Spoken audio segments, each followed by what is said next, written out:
কোরআন মিথ্যা, কোরআন মিথ্যা এর বানানো হাদিস, এটা সত্য না।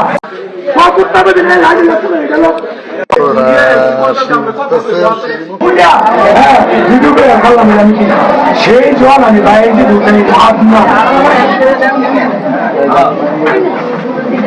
মিথ্যাকে মিথ্যা রূপান্তরিত করার কারিগর, সত্য বলার প্রভাষকে একটাই হুকুম নম্বরের উপর মোহাম্মদ বাইজিদ দেয় না।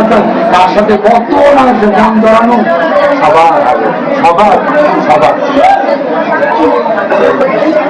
এটা কি কোরআন শরীফ কে পড়ছে? তার পিতার নাম কি? তার পিতার নাম সে কি কারণে এই কোরআন শরীফ পড়ছে? কোরআন শরীফ সত্য না, এটা আরবি আরবি ভাষা লেখছে, আরবের লেখছে। কোরআন মানে না, নবী মানে না, কোরআনের উপরে লাঠি লাঠি এটার উপর একটা ব্যাগার তুলছে, ব্যাগার থেকে ব্যাগার আসতে পারে তার কাছে বোঝে না। আমার ভালোবাসা মানুষ